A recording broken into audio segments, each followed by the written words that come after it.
Welcome to the West Coast Speakeasy, Vancouver Island's finest.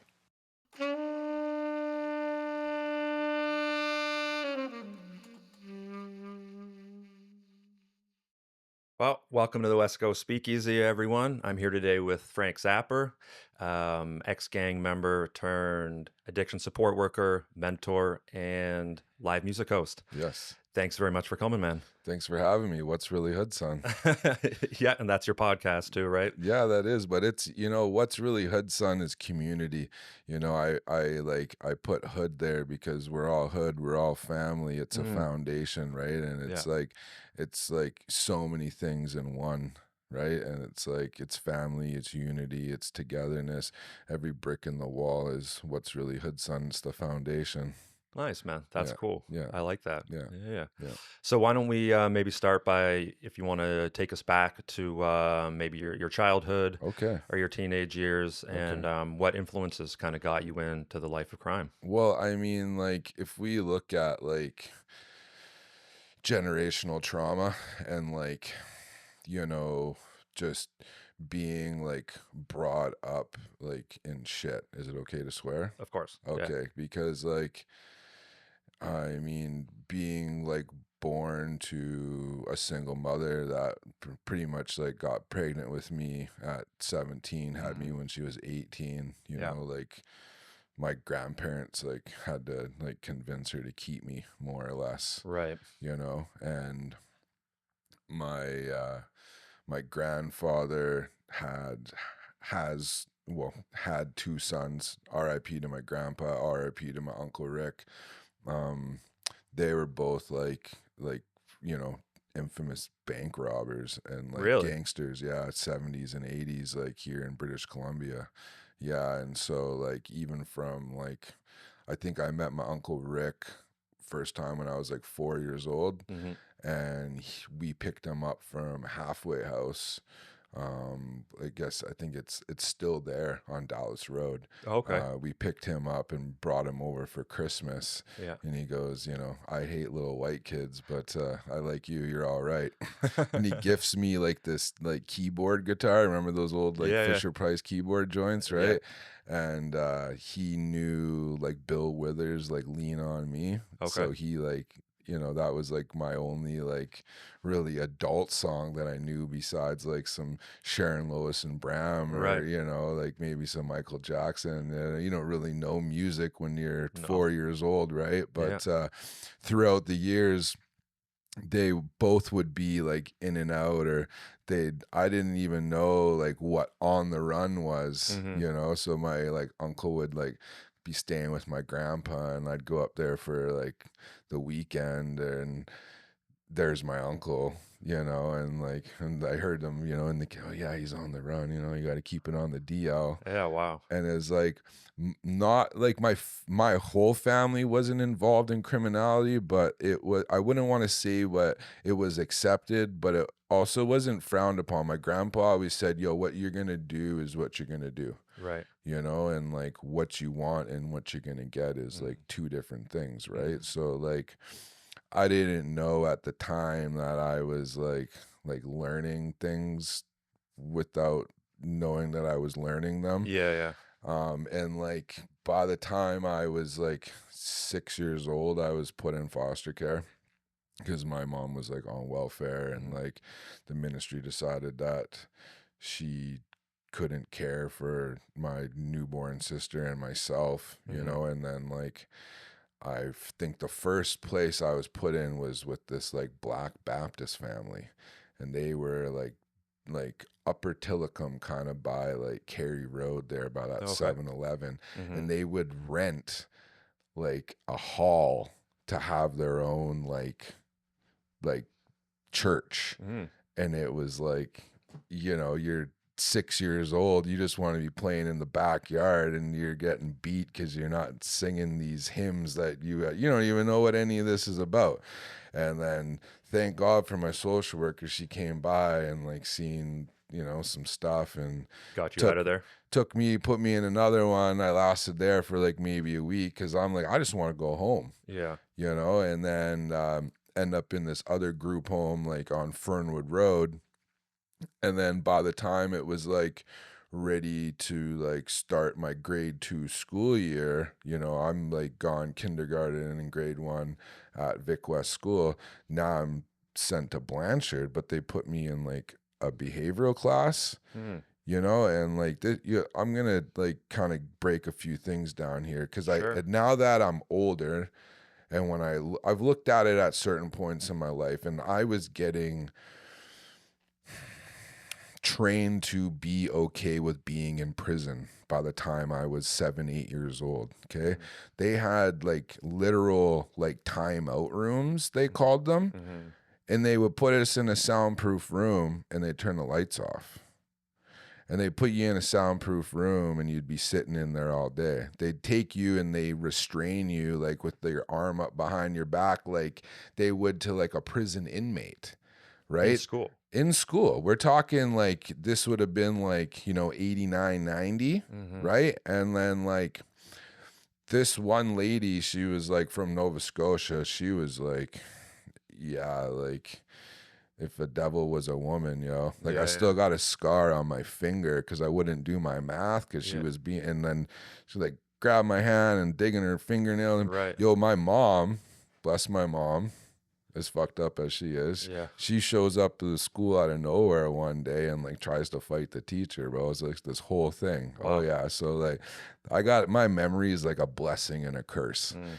I remember everything I Everything. want to and Yeah. everything I don't want to, Right. Yeah. And so as some more years went on, other classes, same thing. They got these behavioral rooms. Mhm. Now you're in these like classes with guys that aren't even the same age as you. Yeah. You got guys that are doing grade 6 work, grade 7 work, and Yeah. it's just a jungle, Mhm. and so like you're already having like these influences from like older kids like Yeah. early on, and you're young, you're impressionable, like you want to Of fit course. in, right? Yeah. And then so by the time I was like able to go to juvie, I was going to juvie. Yeah. Like I was always raised, keep your mouth shut, don't say shit, you own your shit even if it isn't your shit, right? Mhm. And so like I remember my first time getting like charged for real. A guy I was with, he went into the old Eaton's and like stole some cologne and then came out and he gave it to me. And as he's coming out and he gives it to me, the security comes out and like grabs us both up, Mhm. right? And my other friend runs. So then now we're sent to juvie. They hold us there for the night. And at the time, juvie was still on Pembroke, where like the sobering center is, and the youth court used to actually be like connected to that building. And now that building is like a CRD building or whatever. But you used Right. to Right. be able to go up in stairs in there, and family court was actually in there as well. Yeah. And so like the kid that I was with put it on me, said that I told him to like go steal it, whatever. And I'm like, whatever. And like I was always like kind of, I would just like own if I got caught for something, Yeah. I would just, yeah, it was me, da da da, just to kind of get it over and done with faster, Mhm. whether or not you're getting a few months and you're getting no. But from 13, I'm already like meeting these older kids that are like selling dope downtown, Yeah. right? And from like 11 to like 13, I was already like hanging out downtown because I looked older for my age. Yeah. And it was a lot better than being at my house Right. because my shit was just fucked, Yeah. right? And so like I'm like 11 years old hanging out downtown. Yeah. Sorry to interrupt you. I Yeah, wonder if yeah, we could no. just I think the mic's too maybe covering your face up a Oh, bit. okay, So oh okay. yeah, Yeah, we'll just move it back a bit. yeah, Maybe do like that yeah, thing or something. yeah, no worries. Yeah, maybe like that. I could speak a little louder. That's all good. Yeah, I think that'd be cool. Just so people can see your face. That's all. That's all, man. Yeah, so Cool. like 11 years old, like already hanging out downtown. Yeah. So I got this like there was a instance where like there was these two kids. I don't know how long you lived here for, but there used to be like Monty's like on Government About 10 Street. years. So I think maybe it was already gone by then. Okay. Maybe just a derelict building at that Mhm. point by the time Yeah. but Monty's was like the main strip club downtown. And these two kids, they're teenagers, the guy and a girl, they're outside panhandling. And like I introduced myself to them, and I would kind of like bring them like snacks from home and some Mhm. clothes and stuff like that. Well, the one girl, she was from Prince George, okay? And this is just before Christmas, right? Mhm. This would have been like 94, Right. I'm guessing, Mhm. right? 95, 94. So I end up like going with these kids Mhm. to Vancouver, Oh, yeah. downtown east side at Yeah. 11 years old, Yeah, yeah. but I'm claiming to be 14. Right. Like I have never been like deer in the headlights so much as that moment. Mhm. Grown ass men Yeah. asking me if I want to buy drugs. Yeah, for sure. It does not matter your age, your race, or No. your creed, or anything in that area at Mhm. any point. I No. mean, maybe things would be a little different now, but it didn't matter. You're a custy's a custy. You know what Yeah. I'm saying? And so, like, I'm already like starting to see like how things are. So, Mhm. anyways, we end up getting to Prince George, but I don't like cover, like I think it's like *67 or something like that that you press on like an old phone to Right. like cover your phone number, Right. and so they can't like *69 you. Yeah. And I would always call my grandparents to let them know I'm okay, Yeah. right? Mhm. I always had that relationship with them. Well, they called back Mhm. and they told her mom that I was 11. Right. She took me, dropped me downtown Prince George at the ministry, bus back to Victoria. Yeah, right. Right. And so, like, I was already, getting into some shit. Mhm. And then, like, by 12 years old, like, we're selling weed, Yeah. and like, you have your go with it. You get some money, and maybe you sell some acid, maybe you sell some mushrooms, Mhm. and then, like, by 13, being in juvie, hanging out with the older kids, well, they're all selling crack, they're all selling coke downtown. Yeah. Right. So, like, Douglas and Yates, Yates and Broad and Johnson, Mhm. Johnson and Douglas, that 4 square block, plus where the Rialto is, used to be the old Douglas Hotel. So those were like, 2 square blocks of like open drug market. A lot Right. of lot of teenagers, a lot of violence, because there wasn't as many police as we have now. Mhm. And like, they still don't speak about it as much because there's still a lot of stuff that happens when the sun goes down, Mhm. so what makes it into the news, what doesn't, Yeah. right? And like, there was always like a lot of crazy shit going around, Yeah. and like, I was probably like, I think 13 and a half or so the first time I got like punched in the face by like a grown ass man. Yeah. You know what I'm saying? So Yeah. like, taking some weed from Renona Right. and like not paying her back, because I like, the one kid's like, oh, just tell her you got busted by the cops, right? So I'm like, oh yeah, I got busted by the cops, and she's like, oh, where's your paperwork?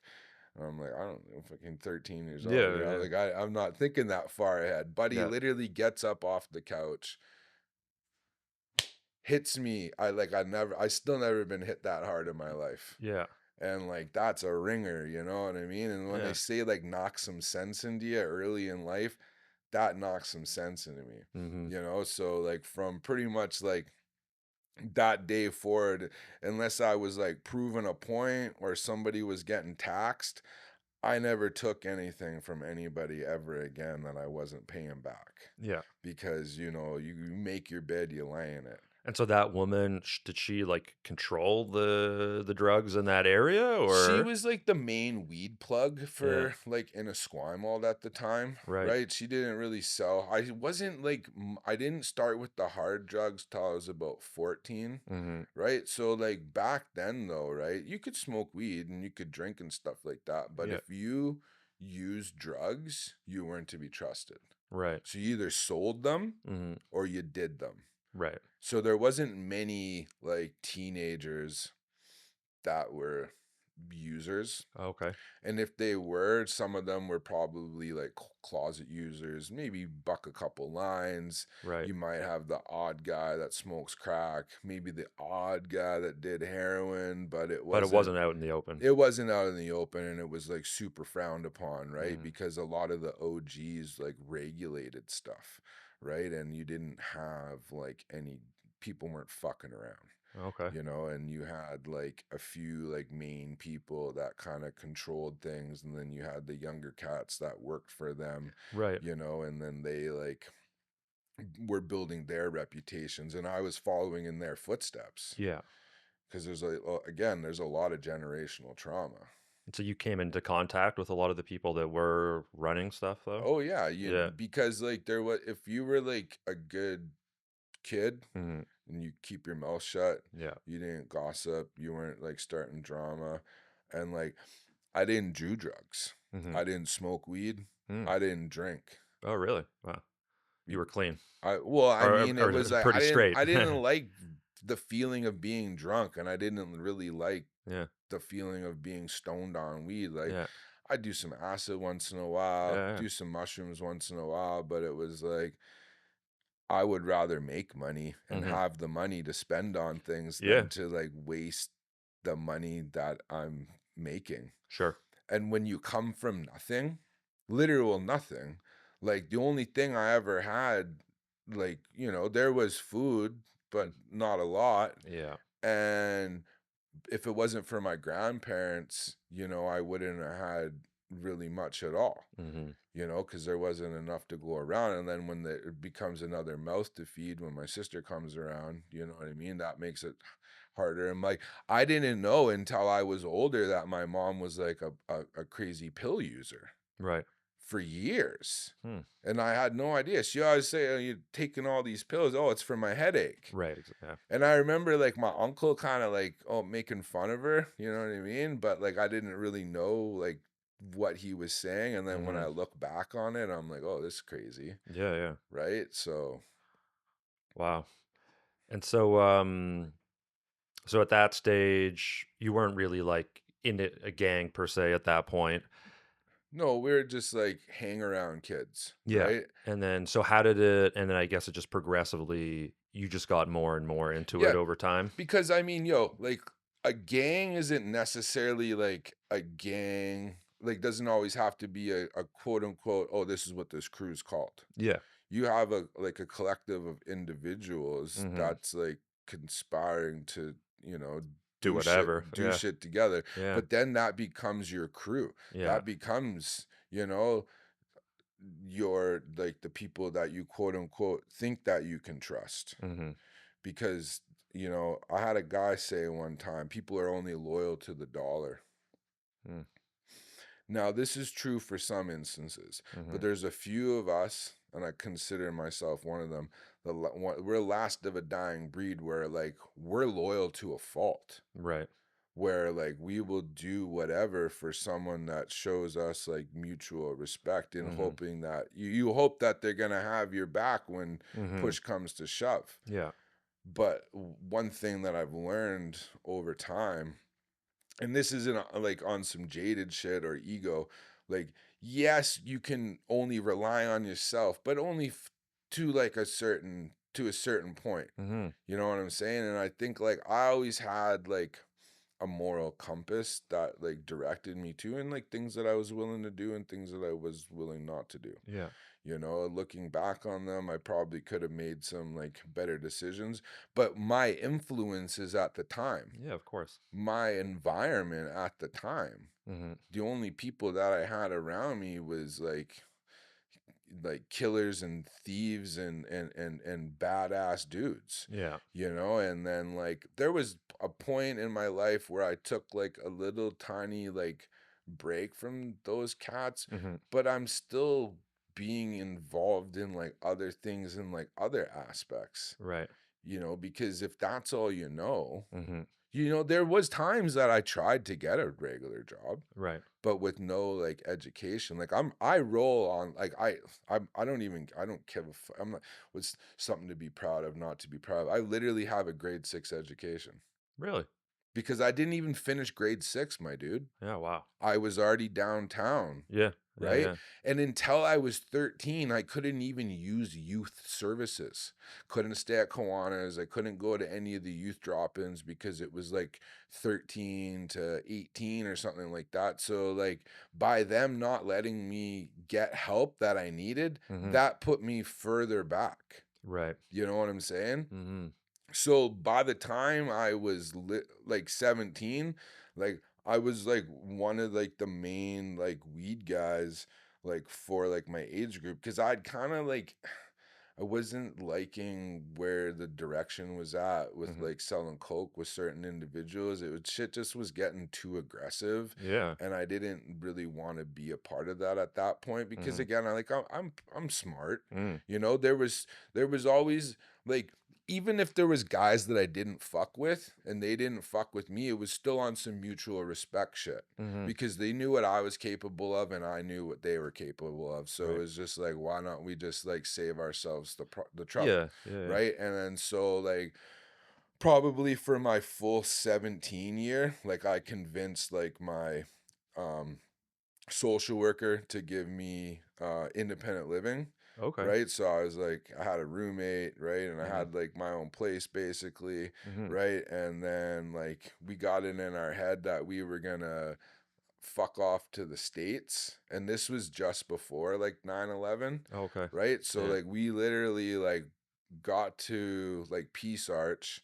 Hmm. They denied us entry, and then we leave and they're like, yo, go that way. And then so we went the way they told us. So we go in the duty free, and then we're in there and we're like kind of just buying a couple things. And I was like, fuck, like we need to get into the States. And then the guy that's working there, he's like, oh, y'all already in the States. And I was like, excuse me, um, can you drive us somewhere? Right? And he's like, no, just go out, go through that gate, walk through that field, down that road. There's a Texaco, call a cab. Yeah. So literal, this is like my first experience of racial profiling in the United States of America. So I'm with my friend. He's Moroccan, okay? Right. And he always rocked his toque back, right? He Yeah. had like the kind, like how like Method Man would rock the toque back Right. then, Right. kind Right. of like Yeah. the big one, and kind of like push it back a little bit. Rob always rocked the toque like that. We're standing, we're just minding our own business. We're like, eating like gas station cheeseburger. We're just waiting. Cop does a U, he pulls in. This is a funny story. And he's like, where you guys coming from? Like, oh, we, came up like from Peace Arch. We walked down the highway to here. Yeah. And he's like, bullshit. I've been on the highway the whole time. He's like, get on the ground. And then my buddy's like, what? He's like, did I stutter? I said, get on the ground. Right. Fuck. And like literally, and he's like, if it wasn't for your friend with his stupid toque, I wouldn't have noticed you or something like that. Right. So he calls Border Patrol. 2 minutes later, they show up. Right.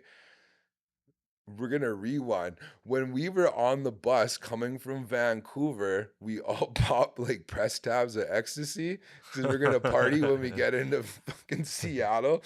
So by the time we're in the Border Patrol station, which was just like down the road and just into a driveway from the Texaco. So Hmm. this big building that we see off in the distance, we had no idea was like the Border Patrol office unit place.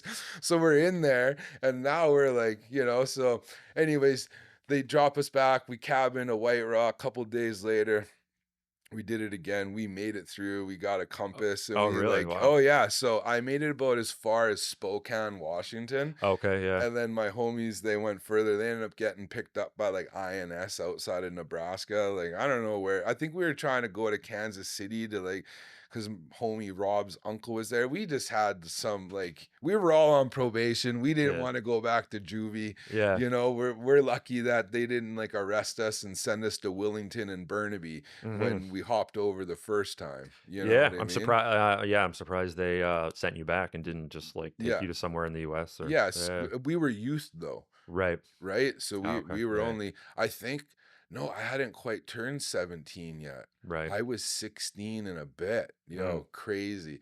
And then yeah, 9/11 happened like the year later. Right.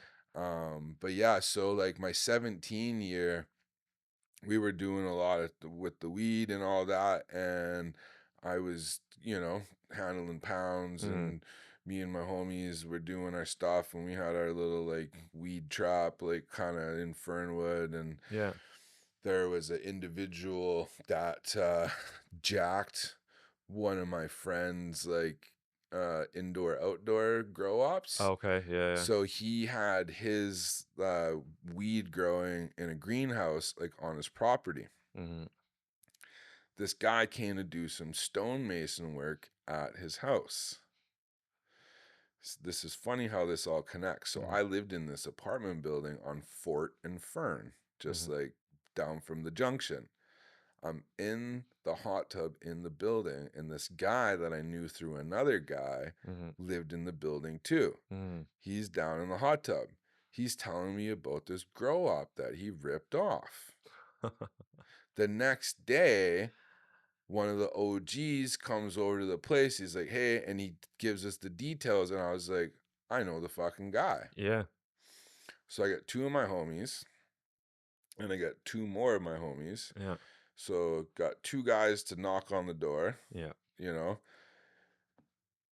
I got my other 2 homies, and the apartment door was like right by the stairwell. So these guys, they knock just to like ask if so and so is home. Okay, wrong, and then they walk away. And as they're closing, we rush in. Okay, so back then I used to have a nickname that I went by, and it was Doughboy. Okay, and we get in there and we're doing everything.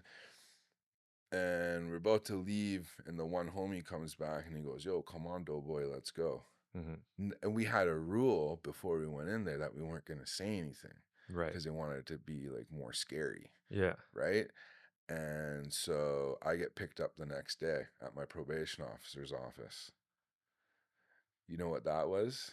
Friday the 13th. Oh, 2001.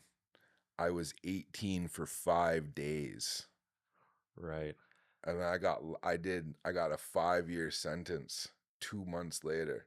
Okay. So I was in jail for 3.5 years with like. So what was that sentence for? Home invasion. Right. Okay. Yeah. Break and enter, robbery with a weapon, forcible confinement, robbery, et cetera, et cetera. But because I got picked up first, and the 2 guys that I was with didn't have criminal records, so they couldn't run their prints against anything. And so they were coming and bugging me for like 2 months trying to get me to flip on them. They're like, oh, we'll get a reduced sentence, da da da da. Yeah. But like I already had like OGs inside that I knew from coming up in the street that, you know, giving me advice. Here's a good lawyer to use, da da da. Right. And so it was like kind of agreed that I should just like plead guilty. But at that point, they had just made home invasion a 5-year mandatory minimum sentence. Right. So I got 5 years. Wow. And you were 18 at the time. I was 18. I was the youngest guy for the first 2.5 years. I didn't meet another guy that was younger than me anywhere that I went. And when I tell you that this was it was such an eye-opening experience at that point, where like we rewind to when I was 11 and like deer caught in the headlights on the east side. Same sort of thing. You know, you're out of your fucking element. Yeah. Yeah, you're around some kids that had killed people in juvie. I think the most you could get for killing somebody as a teenager was like 7 years at that point. Yeah. Nobody was getting tried as an adult. Like there was that Rena Vert case, and I knew like a couple of those people like through other kids that I knew, but I didn't really know like the main like two cats, right? But like being in prison with like serial rapists and like guys that are doing double life, guys that are doing triple life, bank robbers that had been in forever. Bro, I met Stephen Reed, the guy that wrote Jackrabbit Parole. Like I literally took a creative writing class with Stephen Reed. Wow. It's crazy shit. Yeah. And then, well, I'm like, okay, so when you get your sentence, they send you to a place called RRAC. It's like the Regional Reception Assessment Center. Yeah. And you live on a range with 49 other guys. I'm talking literal from this wall to like your other wall, not that wall there behind the bar, but your other wall. Yeah. 20 there was 12 cells on one side and 13 on the other, and all of them were double bunked. Wow.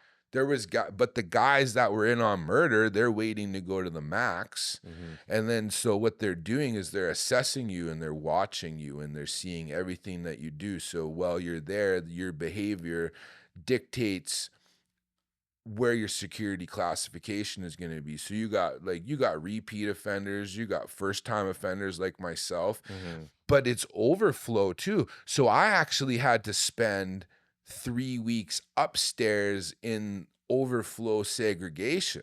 Right.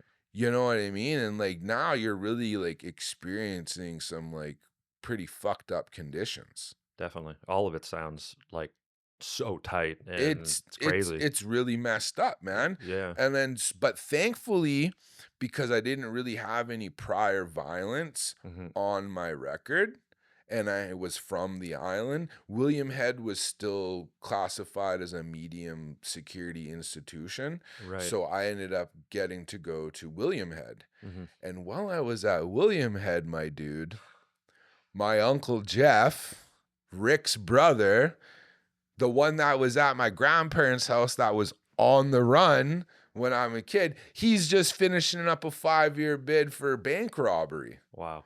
We end up living in the same house together for like 2 weeks, man. Which is crazy, but That is. him being there, he was able to kind of show me the ropes a little bit.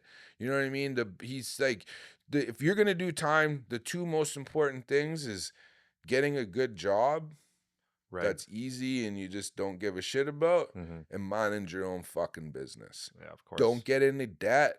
Don't get involved in the drug trade, and Yeah. don't fucking gossip. Mm-hmm. Because like if you follow those few things, like everybody thinks that they're like, oh man, when I go to jail, I'm gonna find the biggest, baddest guy and I'm gonna take him out. Yeah. Bro, I fucking dare you, son. Yeah. You have no idea the world of hurt that Yeah. will rain down on you if you come in with that type of fucking hubris. Yeah, no, that's like some shit from a movie. Yeah, It's exactly. not, it's not real life. But a lot of these cats, that's the only like shit that they learn from nowadays. They didn't come up how I come up. Yeah, of course. Yeah. You got stupid teaching stupid. Yeah. You got guys that want to be the boss, but they don't even know how to like do the levels, man. You don't know how to like to do it properly. So don't even bother. Well, of course. Yeah. You know what I'm saying? Like the everything is so messed up nowadays. You got like teenagers like just running around just like man, pull your pants up. Yeah. Quit with the fucking perms. Yeah. You know what I mean? And have some goddamn respect for yourself and the people around you. Yeah, for sure. You know what I'm saying? Yeah. But like doing time with my own uncle, bro, Mm-hmm. and like other guys that I had kind of grew up around a little bit that were a few years older than me, they were there, right? I remember coming out of another guy's house, right? Because it like in William Head, it was like kind of like set up like kind of townhouse style. It was like Okay. like you cook for yourself, Right. and they're trying to like get you ready for like reintegration, like Mhm. because it was like a gated medium. Right. They got classified as, excuse me, a minimum security. I think it's like a gated minimum now is the classification. Yeah. But while I was there was like a couple escapes. But I'll get back to what I was saying. So I'm coming out of my buddy's house. It's like the summertime, and there's like these guys, and they're doing some roofing. Mm-hmm. And I look up, and there's this guy Thomas that I used to go to Vic West with, and like I knew him over the years. And Yeah. he's like, hey, my real name's Jonathan, actually. Right. Okay. Right. So Yeah. he's like, hey, Jonathan. And I look up, I was like, oh man, this is weird. Yeah. You know what I'm saying? And Yeah. like, while I was there though, it went minimum. And because like I had the violence prevention program left to do, they took me and they shipped me to the mainland. Mm-hmm. And I got put in like a high medium. And I had to wait to do this program. And then when I did this program, which was 9 months long, Mm-hmm. and you're put into like this other place, it was called RHC. It was like the Regional Health Center. But while I was there, they had just finished building the Pacific Institution. And I was actually the first guy to live in the prison cell that I was in when we moved over to like the new institution. Oh, wow. Okay. But there was 4 ranges, okay? And a range is like what we call the cell block, right? Yeah. So there was one range for the violence prevention program. There was one range for the violent offender program. There was one range, they called it high SAP, and it was like guys with like severe like substance abuse and like they're repeat offenders because they Right. can't get off the meth or the Yeah. heroin or whatever. And then the other range was for high intensity sex offender program. Oh, yeah. Bro, and like doing time for 5 years, right? Because I basically did my whole sentence. Like I got out on my statutory release after doing 2/3. I was out for 4 months. Then I went back for another year and a half. I was out for 4 months. And then I went back and they held me till my warrant. But what I'm getting to is this. So the whole time that I was in there, they would classify these sex offenders as like quote unquote sick people. Mm-hmm. Okay. And us as criminals, the ones that weren't addicted to drugs and like did have like some type of future Right. still ahead of them because I Yeah. was still so young. Yeah. This could, your first bit will either make you or break you, Mm-hmm. right? So why was the favoritism that these guys got when I was in William Head? These motherfuckers were like hanging out with the guards, bro, and they're letting them use the phone in the office. They're like, oh, they're saying, yeah, I'm just gonna call my kids. Yeah. Oh no, hey, Rob, how's it going today? Oh yeah, how's the wife? And it was like this guy like raped his daughter's birthday party, and you're Yeah. fucking friends with him? Yeah, that's crazy. So me being the youngest guy at William Head, bro, I remember specifically, I had these South Park boxers, bro. I was an 18-year-old boy. Yeah. One day I did my laundry. Those fucking boxers went missing. Who the fuck you think took them boxers, bro? One of them creeps did, though. Yeah. That's a hundy Yeah. for sure, right? But like after doing that program, I didn't get my minimum. They let you 16.5 on a security rail skating rating. You can be at a gated minimum. They left me at 17 points, which is a complete joke. Right. So then I was like, well, I'm not getting out till my stat. I just had it in my head. Mm-hmm. So I was like, I'm going to be a product of my environment for a bit. So they sent me to Mission Institution, right? Right. And I got into some shit for a bit. Yeah. And we did some shit and we did some more shit. And then they figured out some shit. And more or less they tried to say that like I was a leader of this gang. Right. And, whether I was or I wasn't, like they couldn't prove it. Mm-hmm. But I got caught with a blade. Yeah. And they wanted to send me to the max. Right. Because the reason they wanted to send me to the max is, to prove a point, right? But when they reclassified me, they couldn't max me. Mm-hmm. And then the other 2 institutions that were able to quote unquote take me because of my security classification, guys had putting me down as incompatible because they feared for their safety. Right. Because they owed me money or this, that, the other. Mm-hmm. Now, I was willing to sign like a behavioral contract, because I wanted to get out. I was like, yeah, I'm not going to do anything. So like the inmate committee in Mission called the inmate committee in Mountain and as well as Matt Squeet just to see if we could figure something out, but they didn't believe the fact that I wouldn't do anything, right? And so I ended up getting shipped to Alberta, bro. Drumheller, Alberta. Wow. And how long were you there for? So before I got shipped there, though, you know how long I was in segregation fighting that max pack? 6 months. Wow. They say that now that a person can't be in segregation for more than a month. Right. I did 6 months. Wow.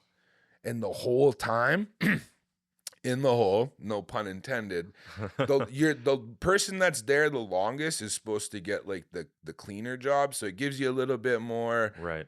Freedom. You're not locked up for 23 and a half hours a day. You get like an extra half hour out, but you got to kind of help with a couple things. But because like I was who I was, Mhm. they never fucking gave it to me. Right. Bro, I got my wisdom teeth taken out when I was in segregation. When I came back from, like, they had to take me out in shackles. I'm in shackles, laying on a gurney in a dentist, like a dental surgeon's office in Mission. Yeah. They bring me back. I'm fucking bloody, swollen up. I had to wait till the next day to like see the doctor just to even get some Tylenol. Yeah. Right. Fuck. Like, I haven't been to the dentist to this day because that was a very traumatic experience for me. Yeah. Of course. You it know was. what I mean? But Mhm. like 6 months in the hole and then shipped to Drumheller, Alberta. Dinosaur town, bro. Yeah. Now, like, I thought I was in some shit in BC. Now I'm like, I'm with some crazy motherfuckers, bro. Yeah. It Like, was a lot worse there. oh, because you got the native gangs, the indigenous gangs. Sorry, I'll correct myself. You got the Chinese gangs. Yeah. You got the Vietnamese gangs. Then you got like the offshoots of these gangs. So whatever this gang's called, add a K beside it. Mm-hmm. So it's like the Crazy Dragon Killers, Mm-hmm. the Red Alert Killers, Right. Indian Posse Killers, Right. Manitoba, you know, and it's like like I remember like walking through the breezeway back to my unit, and like, you know, when you're like dicking around with your buddy and you're just like kind of whipping them with a towel, you're just coming back from the pool or something like that. I thought these guys were just coming back from working out in the gym. Yeah. No, buddy had like a weight plate in The towel. and I walked past this dude with his like head caved in. Yeah. You know what I'm saying? Yeah. Constant lockdowns. Like, we're talking like, you know, you're getting like a shower a week. You know what I mean? Like, you're bird bathing, right? And like this is just some of it, bro. I don't want to like get you all fucked up, but like these are the things that I seen, and these are the stuff that I went through. So like, I became institutionalized. I became a product of my environment, right? And so by the time that I got out, like the first time, like I was already ready to do some shit. You've made connections, you've made contacts with individuals. Now you're getting on some big boy game. So is that what you think? Like, if you were to sort of describe what you took out of being in jail for those 5 years, or is that what you were just like? Would you say when you came out, as you said, you were just sort of ready to go? Like, Yeah. it was almost like just a preparing you You're for honing your skills. yeah, honing your skills and preparing you, and probably hardened you up quite a lot, I would think. Oh, for sure. Yeah. You know what I mean? Like, if you met me 20 years ago, like, completely different. And you know what's crazy actually is just last week on June 16th, I hit my 20 years out of prison. Congratulations, man. Appreciate that. Yeah, so June 16th, 2006 was my warrant expiry. Right. And they said that like 1 in 3 would like be convicted of an indictable offense on which they got charged. You know, so I beat stats. You know, and like that was after the 5-year mark. I mean, I had some close calls. Yeah. Not, you know, there was a few, you know, but every time you get caught doing something, or somebody else around you get caught doing something, if you're not learning from the mistakes that you're making, and then what you're making and what they're making, you're not like bettering your game. Right. You know what I mean? So I like, over the years, like, I mean, like, I used to play around with the fact that I could write a book on it, because it's like, okay, if this happens, then do this. Right. If this happens, then do this. Yeah. You know, and then like as like time went on, it was like you've refined this game so much, and you've made a good name for yourself too. Right. Excuse me. My name is good wherever I go. There's only 2 things they can say about me. He's got a big fucking heart and he's a fucking asshole. Right. But that's it, man, because you know what? I hold people accountable around me. And I think my one saving grace that didn't like completely like turn me into the full tyrant I could have been was the fact that I always had, no offense, normal people around me. Right. So I always had like you know, a bit of an escape, Mm-hmm. whether it be like some geek shit that I was into, Yeah. playing Magic, or Yeah. like having a D&D match, or Mhm. like some video games, some type of like escape just Mhm. for a little bit. Whether or not I was going to go meet somebody after doing what I was doing, at Yeah. least that was a little bit of time, you Mhm. know? So like when I was in prison, um because I had listened to music all my life, I had started to rap a little bit. Mhm. But rap was always just a hobby for me. Yeah. You know what I mean? I didn't know that it would be so important to me as it is now then. Right. You know what I mean? Because like when you're doing gang shit, when you're like hanging out with motherfuckers, Mm. all they care about is making money. Yeah. They don't care about what makes you happy. They Of might course. care about what makes them happy, but what Yeah. makes them happy Mhm. is you making money. Right. Of course. Because you're always going to have an individual that wants to be the man, and Yeah. he wants to surround himself with like-minded individuals, Mhm. but individuals that boost up his ego and his insecurities. Mhm. So before I said, Kat told me some individuals are only loyal to the dollar. Right. So like when I got out and I moved back here, which I never thought I would do, Mm. right? Warren Expiry is done. I had a little bit of fun in Kelowna. I didn't really like Edmonton because it was just like not my vibe. I Mhm. need lakes, bro. Yeah. I'm like, where do we go swimming that isn't a pool? Right. You know, I'm like, Yeah. I need the ocean. I need water. And so like that was like what called me back. But by the time like my pit stop in Kelowna like was a like, you know, like I kind of got recruited a little bit Mhm. because of like my work ethic Right. and my size Mhm. and like my demeanor Mhm. and just the fact that like I could keep my mouth shut. Yeah. I just did 5 years. Yeah. That's like you just like brought yourself up so many levels where someone can call Vic and be like, hey, you know this guy? Oh, yeah, he's a fucking great guy. Just Yeah. did 5 years of keeping his mouth shut. Oh, he's Right. out now. Oh, tell him I said what up. Yeah. You know, so I making connections, made connections on the inside, right? So you're like, Mm. you're building your criminal foundation base. You're Yeah. building your network base. And so through your once you got out and through your 20s, you just sort of did it just sort of escalate, I guess, from there? 100%. Yeah. So I moved back here November of 2006. Mhm. Okay. Get into town. I hollered at my mom and I was like, yo, is it cool if I stay with you? And she's like, yeah, just like, you know, like you can sleep in the basement. You Mhm. know, got the couch down there. I was like, cool, I'll probably try and like find something within a few days. Yeah. That very night, I hadn't even been back in the city for 12 hours. Mhm. Okay. Go over to my homie's house. We're chilling. All of a sudden, like some shit kicks off. We went over at another one of my homies' house. These are all like guys that I grew up with Yeah. that have been putting in work Yeah. while I've been gone. Mhm. Shit, time paused for me. Yeah. Everything kept going for them. Yeah. So all of a sudden, body armor's getting passed around. Mm.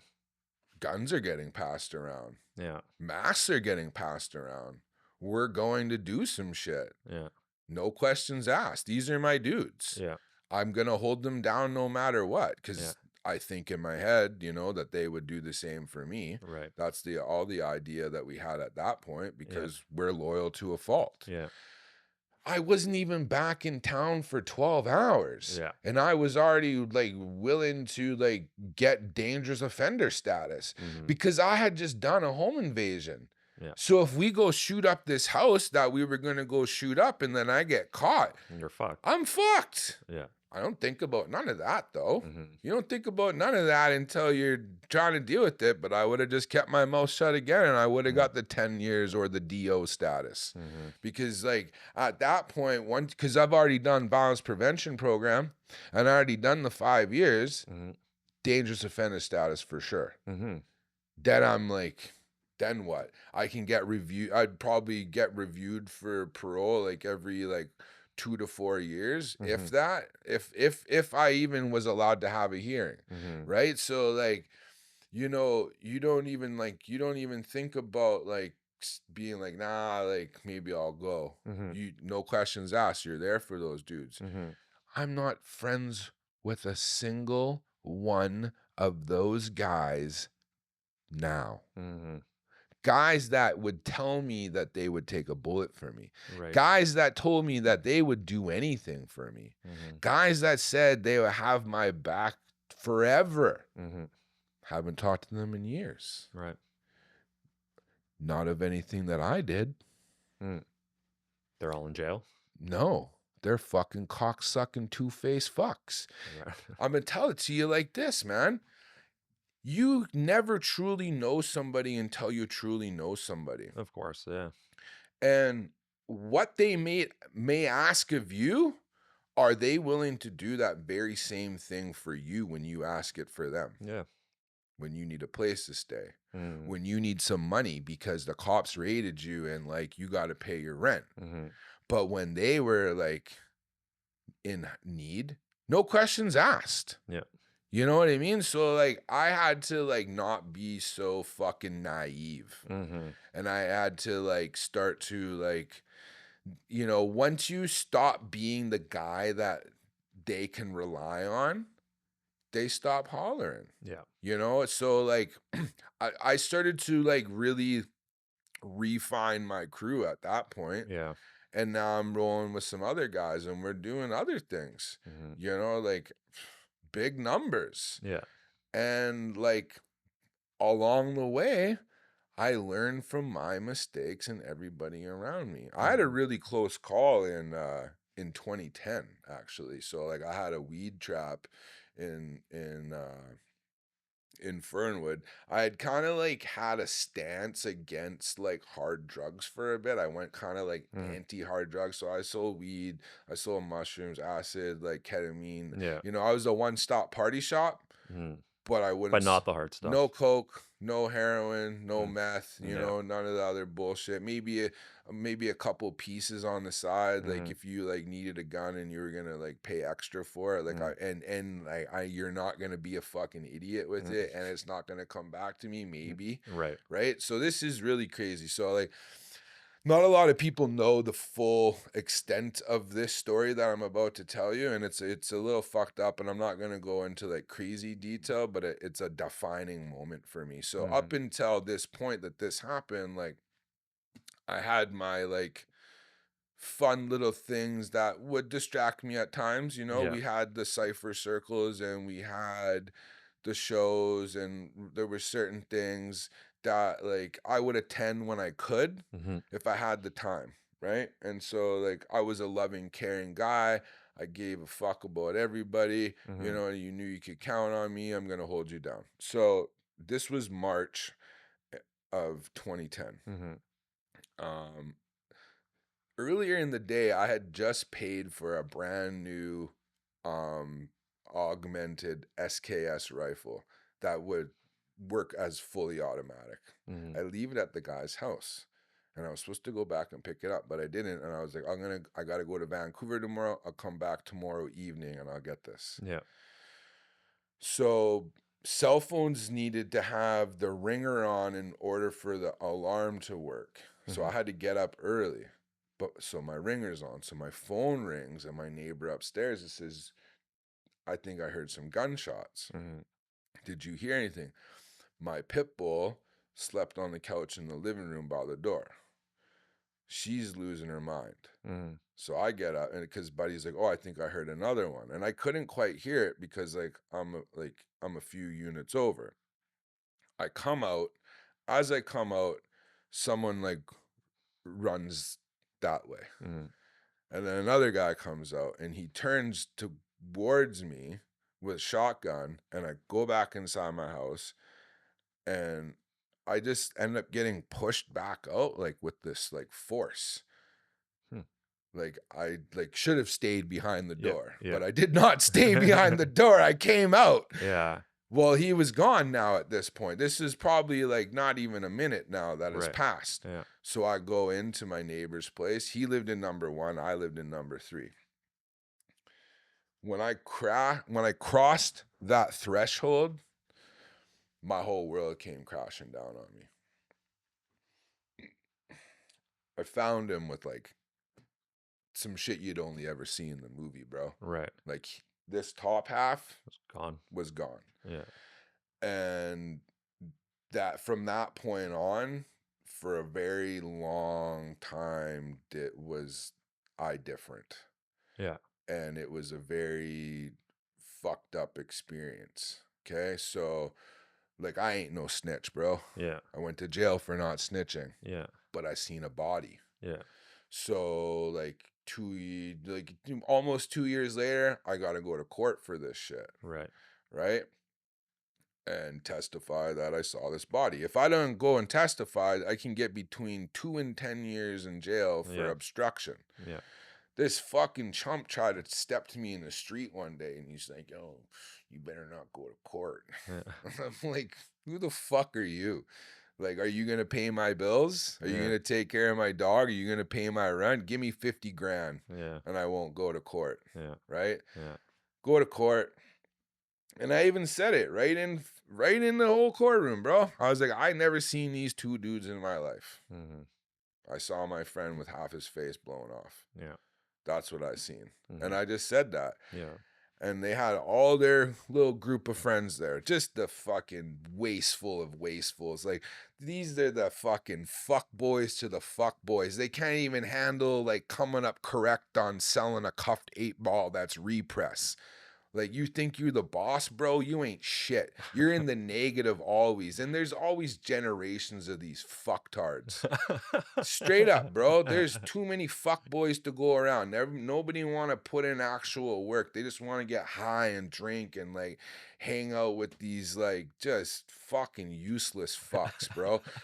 But sorry. So after that, you had to testify, Yeah. but not getting in trouble or anything. Yeah. So I come out of the courtroom Yeah. after it's done and I see all of them and I said, you guys know who I am. Yeah. And you know what I'm about. Yeah. You know where to find me. Yeah. I will always be walking in these streets by myself with my head motherfucking held high. Try me. Right. No one ever did shit. That's good. Because you can't call me a fucking rat. I didn't rat, bro. I didn't Yeah. write no. I don't even want to say these dudes' names because it's fucking pointless, bro. Yeah. I don't give a shit. Yeah. But you know what I found out, bro? 3 years later, What? that shit was meant for me, bro. They got my fucking apartment mixed up. Wow. That's crazy. This little fuck owed some money to his dude, and then his friend told them about me, but they didn't know what my worth was. Yeah. The SKS, bro, that I didn't pick up. That was the weapon they used? No, I would have had that. Oh, you would have had it, yeah. And I'd be sitting in jail still to this day. Yeah. So everything happens for a reason, whether we like it or not. So did that experience and everything that happened there, did that change your perspective on the direction you needed to go? Turned me into a fucking monster. Okay. So it got worse before it got better. Bro, it got way worse. Yeah. So now all of my relationships, all of my friendships, everything is being affected by the fact that I don't know that I have like PTSD. Right. I don't know where this uncontrollable rage is coming from. Mm-hmm.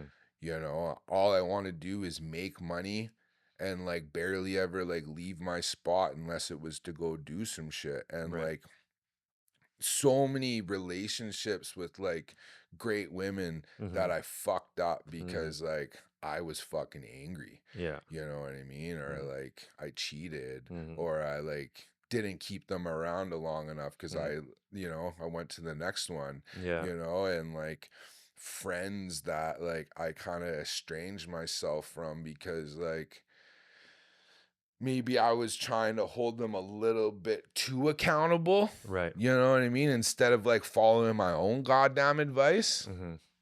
And so by the time like I want to say like 2012, 2013, I was really like forming my own crew, Mm-hmm. and we were doing some shit, but like we had like the rule of the ninja. You don't talk about shit, bro. Mm-hmm. This chain, bro, I didn't wear jewelry. Yeah. I didn't drive cars. Yeah. I rolled so quiet Yeah. and I didn't involve myself. You don't find me in pictures. Yeah. You don't find me out at shows unless I want to be there. Yeah, I was rapping a bit, but it was just a hobby. It was my own that at that point, rap was my only escape from the trap life. Mm-hmm. But like I'm not in studios. I'm not like doing anything. I'm showing up, I'm rapping at the show, and then I'm getting back to the trap. So it was very organized, and you were very discreet at that Oh, point. for sure, because I was letting all the loud motherfuckers take the heat off of me, Yeah. and I was making moves while everybody was thinking about the moves that they wanted to make.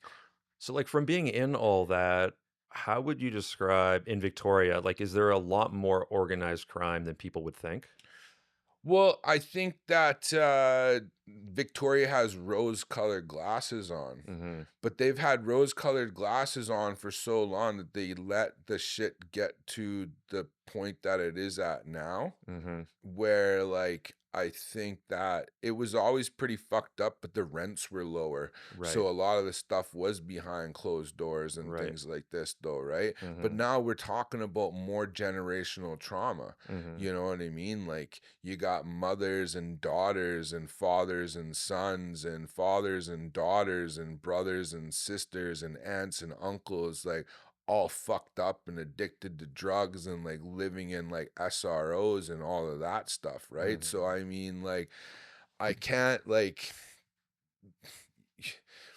there's a lot of shit that goes on here that you don't know about. Right. That You we know just what I don't hear mean? about. And Yeah. and that we don't hear about because they want to look good and they want Mm-hmm. to be pretty. Like we Mm-hmm. don't use chalk on the ground here. Mm-hmm. We use a hose and we wash away the blood before the sun comes up. You know what I mean? And only if someone like really reports it and like Mm-hmm. one of these news outlets wants to get off their ass to, but like there was a time when there was a lot more that was talked about and was shown, Mm. and it did show the dark side of things. Yeah. Right. But they don't want it. They don't want to talk about it. But they're also like the media outlets and stuff like that. Like they're fucking useless nowadays, bro. Like Mm. I don't know. Don't even get me started on that shit. Yeah. But I mean, by 2013, I had developed like a pretty hardcore like drug problem. Oh, okay. Right. So like, I used to always be like you either sold it or did it, Yeah. right? But fentanyl was like starting to kind of creep around a little bit in like the Mm-hmm. drug supply, right? Mm-hmm. And like a lot of people I knew did coke Yeah. and did ketamine Mm-hmm. and stuff like that, right? And also pop pills. I didn't realize how many people were like closet pill opiate users. Right. And I kind of just added like the soft cocaine and the pills to my menu. So I Mm-hmm. was like the one-stop shop for it all, Yeah. and like I got really fucked up for a while. Mm-hmm. And actually just in March did I have 10 years sober. Right. Yeah, so like I got clean from pills in like March of 2016. Mm-hmm. Yeah, and like I mean at that point, man, I was like shit was deep Yeah.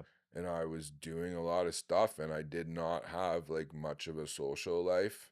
Like Yeah. I didn't really attend gatherings, I wasn't going to shows, I Mm-hmm. wasn't like doing anything, and that 20 when I got sober was when I quit rapping. Mm-hmm. And like I kind of like stopped caring about music and it was Right. literally just making money, Yeah. and then now I'm like I'm rolling with some motherfuckers, bro. Yeah. I don't want to like No. Yeah. Yeah. talk about like certain things, Yeah. but Of we'll course. just say that like a lot of dudes would be out of their element Mm-hmm. because they wouldn't know where to put themselves. Mm-hmm. Silence makes certain people uneasy Right. and they feel like they need to say shit Mm-hmm. to impress. Mm-hmm. no, bro, these guys are analyzing you. Mm-hmm. And they're testing you, and they want to know what your worth is, and they want to know what you're capable of. Right. And the dudes that are capable of things don't talk about the things that they're capable of. Right. Dudes that have shit Mm-hmm. don't talk about the shit that they have. Right. You know, It like, makes sense. Yeah. Yeah. But so when did you then, like, what was the turning point for you in terms of getting out of that life okay. and getting to where you are now? So I had a guy who I used to consider my brother. Mm-hmm. You know, I haven't even had this conversation with him yet, that snake ass fuck. I had this guy who I considered my brother. Yeah. I had this guy I considered like the one dude that I thought I could trust over anybody, that always said, no matter what, I will do anything for you. Mm-hmm. And not once, but twice did this guy betray me. Right. So the first time, we had a really good thing going. Mm-hmm. We were making some good fucking money, Mm-hmm. and his ego was always a bit of a problem. Yeah. He liked to take credit for like other people's work, Mm-hmm. but not bring them up in conversations that would like benefit the both of us. Right. But when I'm the one with the connect for something and you're saying that you got it and it's your connect and you can't even like give a little bit of credit where credit's due, fine. I don't need it for the ego boost, but mutual respect goes a long way. Mm-hmm. And when you start to bring guys into our organization that don't even give a fuck about anybody except for themselves and are willing to fucking stab you in the back and empty your safe at a fucking moment's notice, where's the fucking honor? Why are you going to have those dudes around us? Yeah, of So course. we end up getting fucked over Mhm. by these dudes Yeah. that he brought in, that he tried to act big dog on Mm-hmm. because of his fucking ego. Mm. And then we got fucked. Right. Thankfully, it was here in town, Yeah. so I had resources to be able to get some of our stuff back and to Right. catch a couple guys. Right. But I shouldn't even have had to do that in the first place. Right. So I kind of like separated myself from this individual for a few years. Yeah. I was like, bro, like I ain't fucking with you, man. Like Yeah. you betrayed me. Yeah. And he ended up entering my life again, like pre-COVID. Mm-hmm. And we were kind of just like, I was like, I'll be your friend. Right. We can hang out, we can do some shit. When I'm in Vancouver, I'll hit you up and we can kick it and we can do some stuff. And like, he would at times, he's a narcissist. Mm-hmm. Okay. And he gets off on like pitting friends against one another Right. and starting shit with one of your friends, but then expecting you to take his side. Okay. Do you know what I'm saying? Mm-hmm. And he also really liked to deal with, I would warn him. I'd be like, yo, I don't fuck with this guy. He's done this, this, and this. And Mhm. and this is, you know, and then he's like doing business with this guy and then gets fucked over by this guy. And then I'm like, I told you so. Yeah. When are you actually going to listen to the advice that I give you? Why are you calling me and we're having an hour-long conversation I could have gotten that hour back of my life. You tell me I'm right and blah, blah, blah, blah, blah. And then you do the exact opposite. Right. Like I should have started charging for this advice. You know what I mean? Like it was like pointless. And so somehow we ended up working together again. Right. Okay. And he started to make some decisions that were all right, but they did like affect us a little bit more. Mm-hmm. And it started to, you know, okay, we got a bit bigger of a target on our back now from like law enforcement and Mhm. like other Mhm. criminal organizations. So Yeah. like, let's roll a little bit tighter and a little bit wiser. Mm-hmm. And there were some things that happened and some decisions that were made. So I just kind of started doing my own thing a little bit. Mm-hmm. Because you know, and he would give me a hard time about it. Right. You're not a team player and da Mhm. da da da. And it's like, okay, yeah, but like I still need to kind of look out for me too, because decisions that you are making are directing or like affecting me directly. Yeah. You know, starting shit with some OG here in town, but you're in Vancouver, who are they going to contact to vent to about it? Mhm. Who's got to cover for you? Who's got to deal with your fucking mess every time? Mhm. You know, so like I started just kind of scaling shit back a little bit.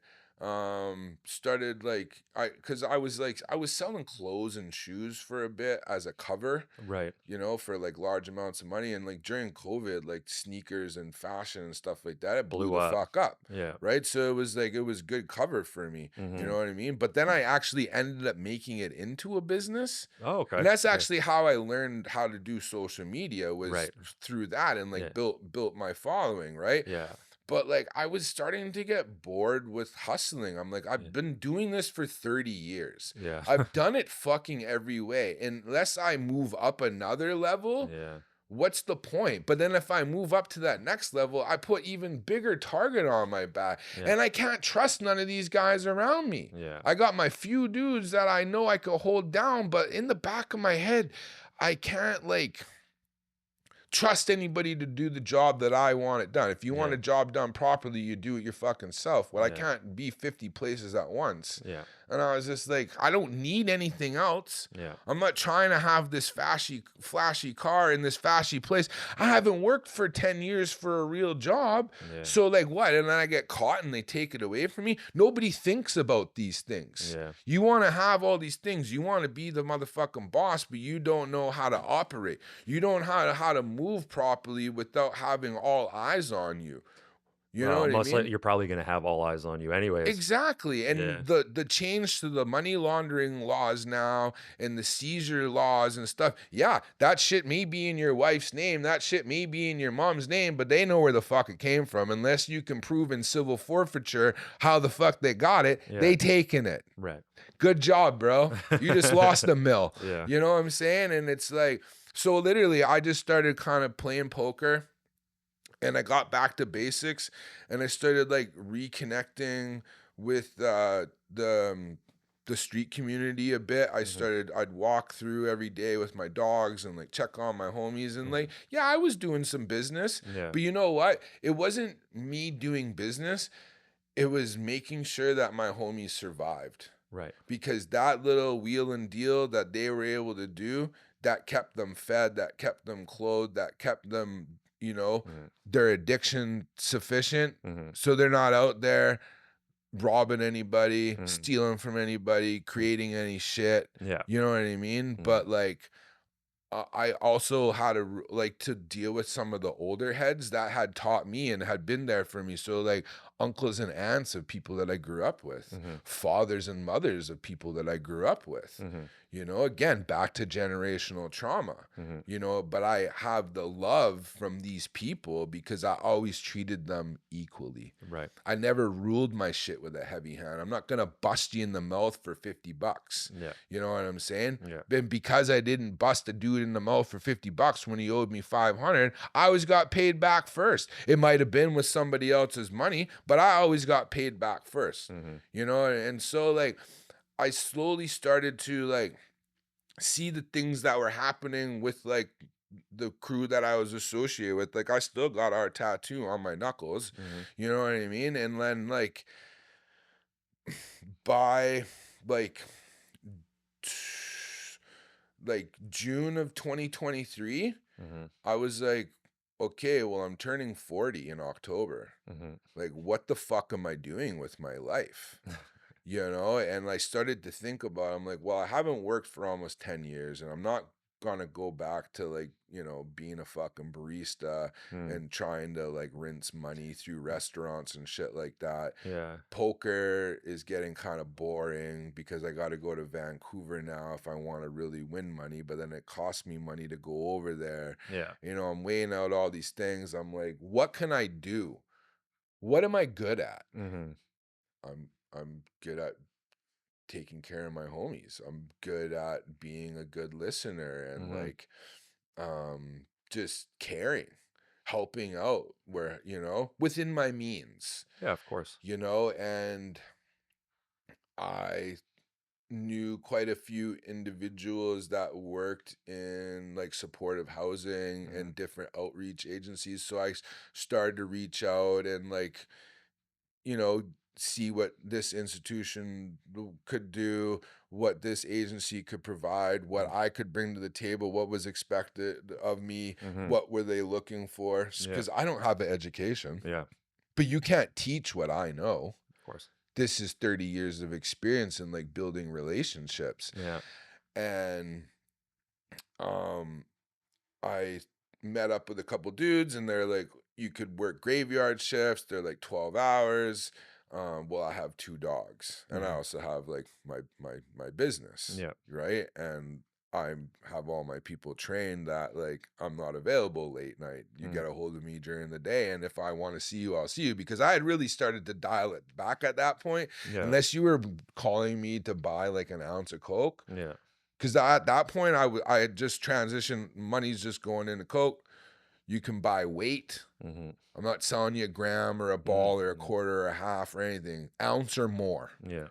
And that, don't even call me. Mhm. And that wasn't like, it was like, I'm risking everything by meeting you. Yeah. Pay me my worth. Right. And that summer, there was a dude that we used to battle, bro, over the years, like Mhm. from elementary and into the teens. Like, this was like my number one enemy. Like, we would just fight. And then I'd fight him with my friends. He'd fight me with Right. his friends. And then after I got out of jail, it was on some mutual respect shit. Mhm. But he'd always still kind of have some smart ass remarks or something like that. So I see him at this one spot and he calls me by my first name, right? And I was like, yo, call me Frank. He's like, I ain't calling you Frank. You're Jonathan. And I was Yeah. like, fine, that's Yeah. fine, Yeah. Yeah. right? And he's like, I just want to give you props on longevity. And he totally disarmed me. Mm. The guy's never complimented me in my life. And Yeah. he's like, yo, like, we're the last of a few dudes out here that Yeah. really have done it properly and then That made it. Yeah. that made it, but we didn't fuck anybody over to get to where we're at. So our Right. names are good. Yeah. And so it comes back to that mutual respect shit. Guys that I don't fuck with Mm. and they don't fuck with me, but when we roll out and we see one another, it's mutual respect, Yeah. right? And he's just like, props on longevity. And, I give him, the same back.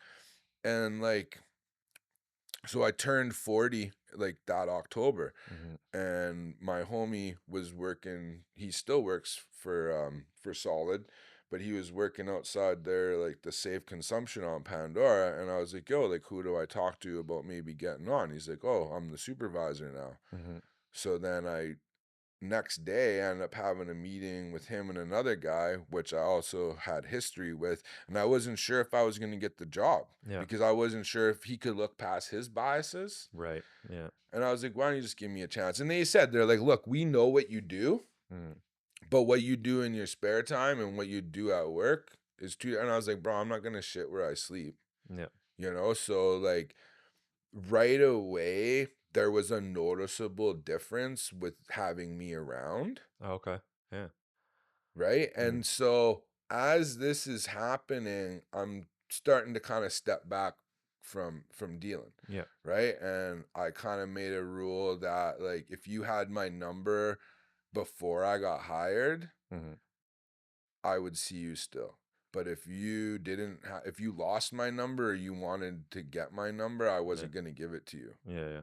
Cause I was like, how, Yeah. like, I didn't realize it now. This has only been 2.5 years, bro. Yeah. You know what I'm saying? And the amount of like I have this last 2.5 years of my life has been the best years of my life. Well, that's great. That's awesome. Because Yeah. last summer, the guy that I told you about, my ex-partner, everything came crashing down on this guy. Mhm. Everybody like saw him for who he truly was. Yeah. You know what I mean? And he's calling me and he's trying to get me to come back and like, I need you to handle this. And I was like, no, bro, I ain't doing that. Yeah. Yeah. and he's telling me one side, but I'm hearing it from everybody else. But he used to also use me as like a fear tool against these guys. Right. But he didn't know the relationship that I had with them too. I was like, bro, you don't gotta fear me. If you need to talk to me, you need advice, I'm here from you. So I heard him out. Mm-hmm. And the shit that they told me that this guy was pulling with them, I was like, how can you tell someone that you love them and turn around and stab them in the back? Mm-hmm. Well, fucking smiling at them in the mirror, Right. because that was what was happening. Mm. He couldn't handle our crew when it was like bad people brought in, and then when we actually had something that was dope, Mm-hmm. and everybody fucked with one another and everybody had each other's back, he couldn't handle that either.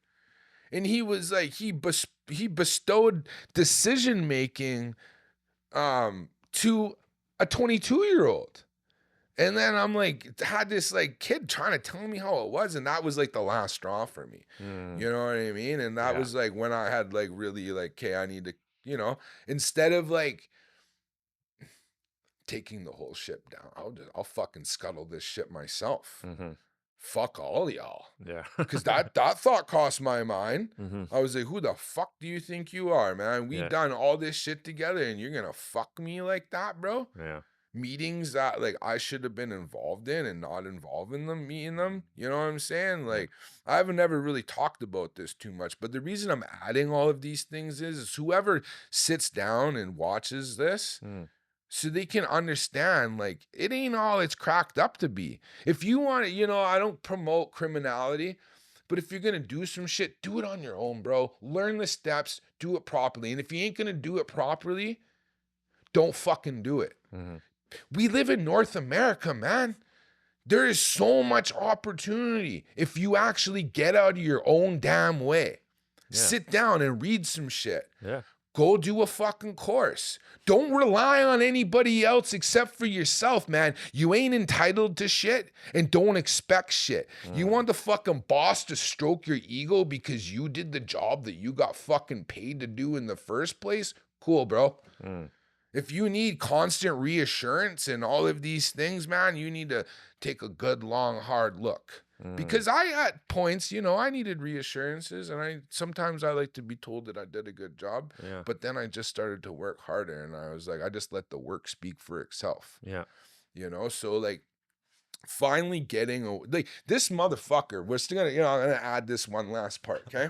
So after all this shit that happened last year and everybody fucking leaving him, okay? I'm dealing with this fucking guy.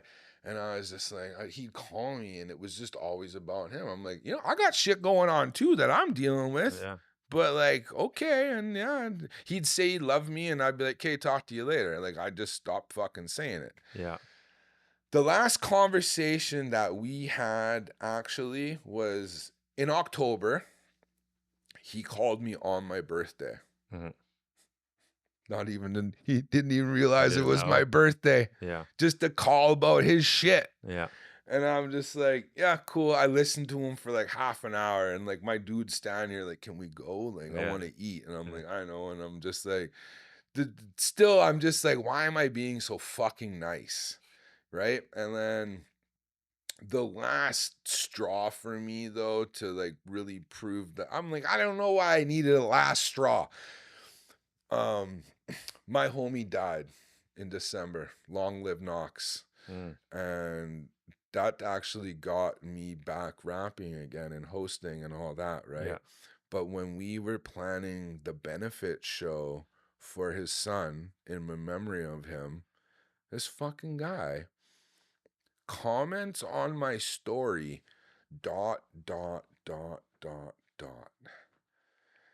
And I wanted to respond back, is that Morse code for, sorry for your loss? Yeah. But I just didn't even respond. Mm-hmm. And then he gave me some props, like about being 10 years sober, like back in March. I guess he was still creeping my stories. Yeah.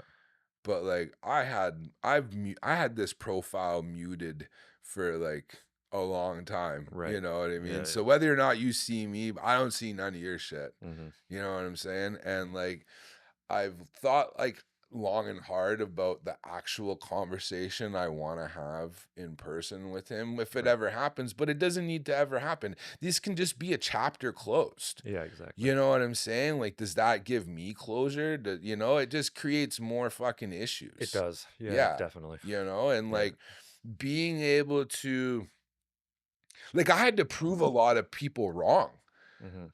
by taking this job and doing my harm reduction and overdose prevention. Yo, the cops would roll by one of our job sites and like try to like say that I was selling dope at work. Right. But I'm on camera the whole time. Yeah, yeah. I have a coworker who I'm with the whole time. Yeah. And I don't sell fucking crack. Yeah. You're telling people I'm selling crack at work. They Yeah. know that it was like that wasn't his DOC to sell. Yeah. You know what I mean? So it Yeah. was like all of that time when I didn't seek like extra approval for the job that I was doing, they were watching the job that I was doing, and the job that I was doing spoke for itself. So they had my back when it fucking mattered. Right. You know what I mean? And Yeah. then like moving into the position that I've been in for like the last 2 years has been so just like it's it just it every day I get up and I want to go to work. There's never an excuse on like, oh, don't go in today. Oh, call in sick. I never Mhm. call in sick unless I'm actually sick. Mhm. But what's really dope is if you need an extra day, hey, like I'm gonna take a extra day on Friday, or I got this show. Can I Yeah. leave? Yeah. Total flexibility because they appreciate me and the job that I do and what I bring to the table. I work in a building that was once considered fucking no man's land. Mm. Since I've been in working where I'm working with the 100 residents that I work with, which I probably only see about half of them just because of like people like might be up all night, Yeah. sleep all day. There's certain individuals you don't ever see, but there's people in there that I grew up with. So is this a supportive housing? Yeah. That's what it is? Yeah. Yeah. Yeah. So I do harm reduction, I do overdose prevention, I do like peer support. I have a couple other things that I do Mhm. too. Like I help facilitate we call them peer responders. Mhm. So they hand out like supplies in the evening for us when we're not there, like save supplies. Cause like more than half of the drug overdoses that happen are from like shared utensils. Right. You know what I mean? So they help out, and they can also like be like safe people to use with too if maybe you are prone to like an overdose or Mhm. whatever. So we do some like interagency training. So I work with like 3 different organizations like once or twice a month, and we Yeah. and we do these training sessions for them. But when I started to work where I work, there was a strained relationship between like my organization and the organization that like runs the building, Mhm. and there was not much of a like first name basis. Hello, how are you? Mhm. Talking about the day. Like I was just on my own little island. Mhm. And in the past 2 years, it's like it's it's so good. Mhm. Like, and it also is like a preferred destination now Right. to come work. Right. Because it used to just be for kind of like the castaways a little bit, but Yeah. I was like, nah, man, I'm gonna make the most of this, and I'm gonna do really well with it too, Mhm. because like I give a fuck. And so does the vast majority of people that live in that building, they use? Oh, for sure. Yeah. Oh, it's a wet building for sure. Yeah, yeah, And is it, like, so you think it's run pretty well now? yeah. I mean, they've like it was always like run properly, but what I would say like the atmosphere beyond the running of the building. Mhm. Like rules are always there and Mhm. protocol is always there, but like how the individuals live and interact with one another and their Mhm. behaviors Mhm. and like you know, you would hear these stories, and a story, unless it's from the person that was actually there, is just secondhand information, third Mm-hmm. hand, fourth hand. And all of a sudden, fucking the dude blew up the building, and you know there were 17 hostages. No, he just barricaded himself in his room, and like he came out an hour later. You Mm-hmm. know what I mean? It's Mm-hmm. like, unless you were there and you really knew, you don't know for sure, right? Yeah. But like, taking my time to like treat each one of these people as a human being, Mm-hmm. as an adult, Yeah. holding them accountable. I have a motto: I don't take shit, Yeah. but I give a shit. Right. But I'm not going to give you shit.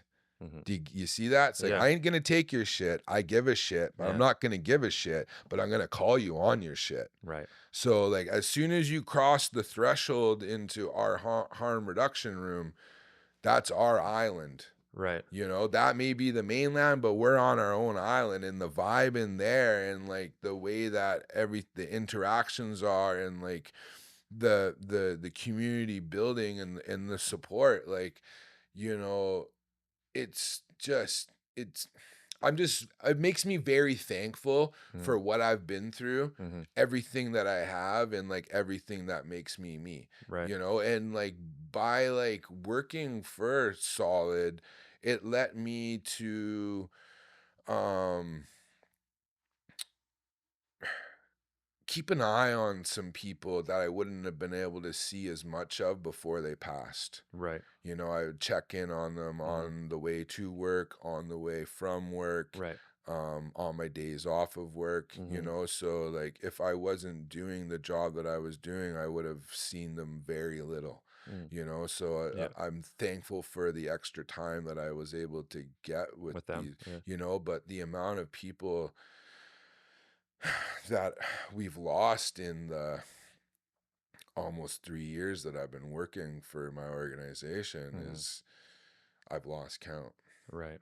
I can remember the really important ones Mm-hmm. that like made an imprint on me, and I Mm-hmm. can remember the other ones if I sit down and, Mm-hmm. you know, and you just, and then each memory triggers another memory, and Mm-hmm. it's like, man, like, Yeah. you know what the average like median age is right now for like a death? For people living in somewhere like that, In the street, or in the street. Yeah. or in the house, like 36 years old. Really. Wow. You know, like, all of these users nowadays are all so young, you know. Mm-hmm. And like, you don't got a lot of the old heads left, because they've probably died too, or they might Right. have got sober and they just want nothing to do with it, right? Yeah. So it's like, you know, the overconsumption and the non-safe consumption, and just the straight like fucking, you know, like, man, I don't want to get too deep Yeah. Yeah. into it, right? Well, But yeah. I mean, one question I have would be, where do you think the line is between harm reduction and enabling? Is that's something I think about, and I'm guessing it, especially with a place like where you work, where they obviously allow people to use, but you're just trying to basically provide a safe environment, right? So, but in your opinion, like where's that line? so I feel like enabling is like,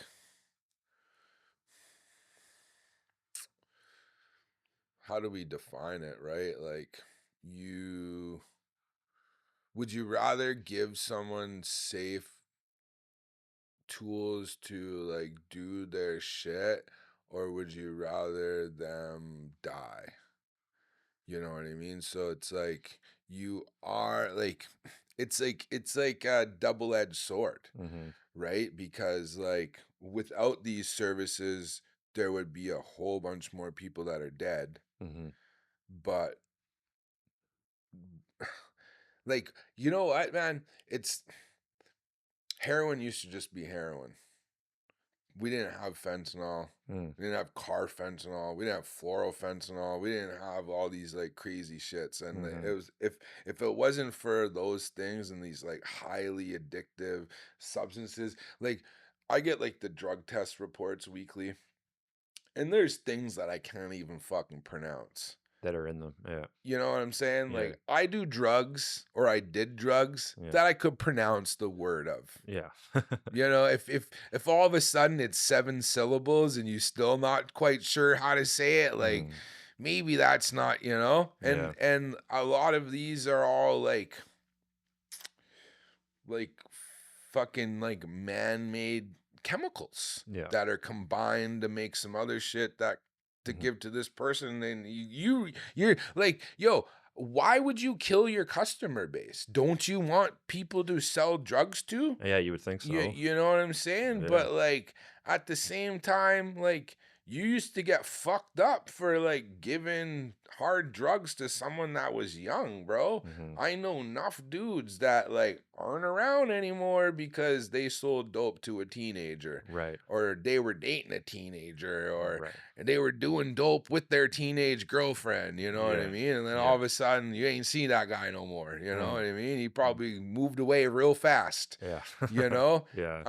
But like, yeah, I don't know if like, I think that like there, it's not enabling, it's like trying to like help them to like help themselves, because Mhm. if they're gonna do it anyways, at least like soften the blow a little bit. Is there any push there, like, for people to try to get clean Oh, or 100%. And yeah. I mean, like, now with like me being like 10 years sober, and like it being kind of like known in the Mhm. building too, like Mhm. everybody knows me now, they know what I'm about. And Yeah. it's like, I used to have guys that would challenge me, you know, they'd try to act tough and shit, and I'd be like, bro, just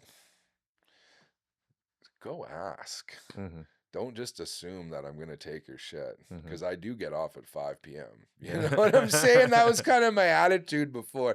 Yeah. Now, because of like, you know, where I'm at, I gotta just like, you know, and because I am so good to everybody, dudes will just like gladly like Mhm. tell them to shut the fuck up. Yeah, right. Like, you know what I'm Mhm. saying? Didn't you didn't like it before he was here, and just Mhm. because he tells you no, Right. don't get like uppity, you know what I Mhm. mean? I think that safe supply is really important, because there's certain individuals, and that I'm sorry to say, they're always going to need help. Mhm. There's certain individuals that still have their whole lives ahead of them, Mhm. you know, and like it's, you got to kind of like earn the respect of the person before you start like telling them what to do or suggesting things that can be done. Yeah.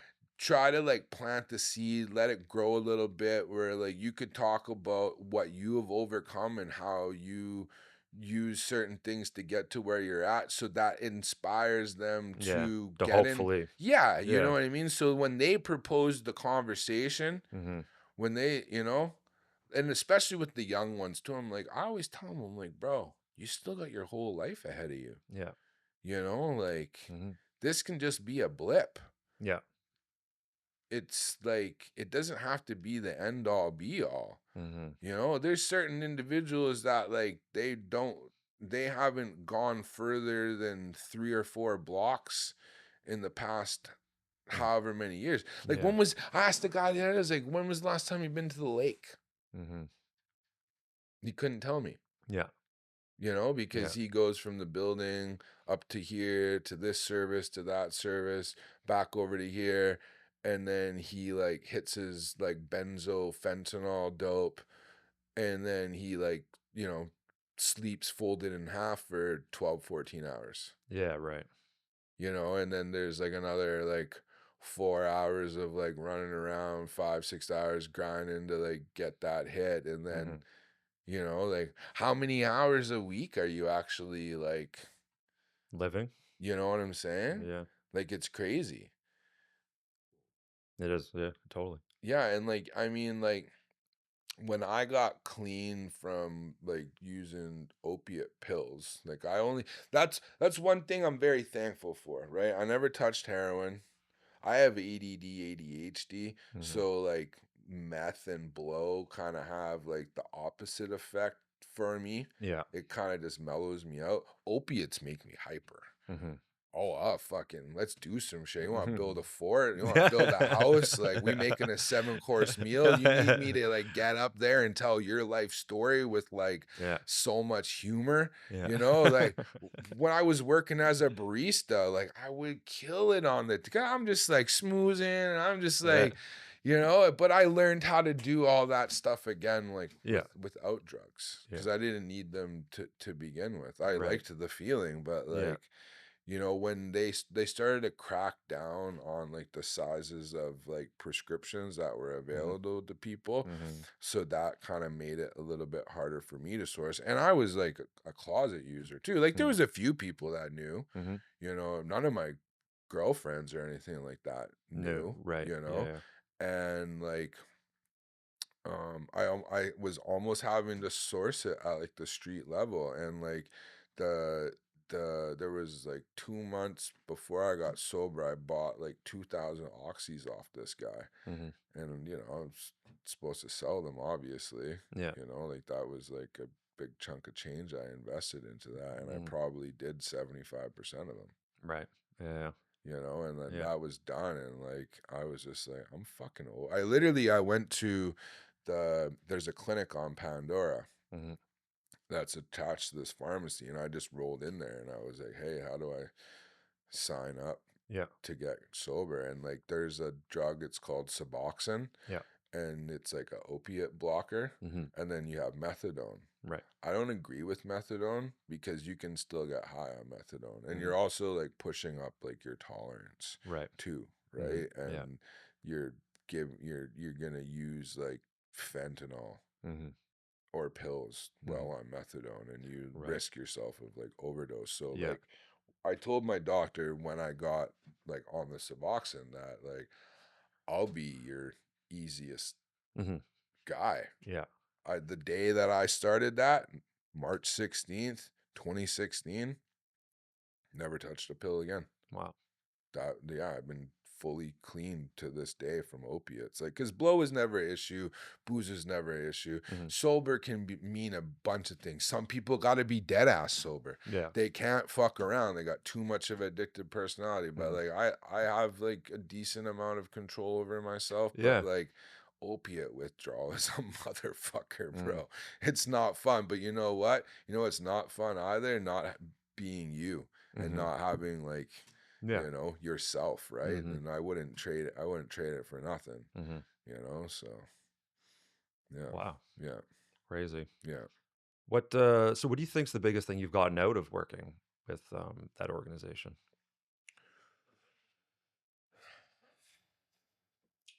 Learning about like my true self, and meeting the love of my life.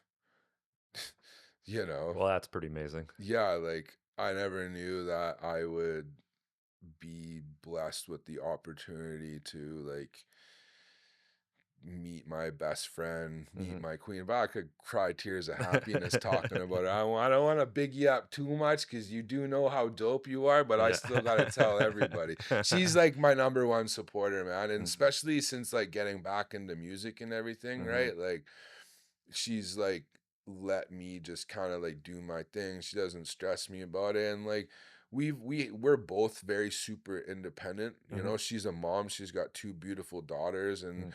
she's such a huge part of the community too. Like she's a fucking superhero down Mhm. there on Pandora. Like Mhm. she's a part of the outreach team, and they fucking kill it, man. Yeah. They do so much good on a daily basis. Like I don't want to like just like blow. I'm not gassing her up by any means. Mhm. Everything I'm saying is nothing but fact that Yeah. she is an amazing woman and I love her so much. Mhm. And like I wasn't even dating when I started to work for Solid. Like I Yeah. didn't even want to date, you know Yeah. what I mean? And I got a rule too. You don't date at work. Yeah. And I ended up meeting like the love of my life and who I hope to spend the rest of my life with. Mhm. So like learning about my true self and like just being able to get out of my own damn way, Mhm. because we can be our own worst enemies.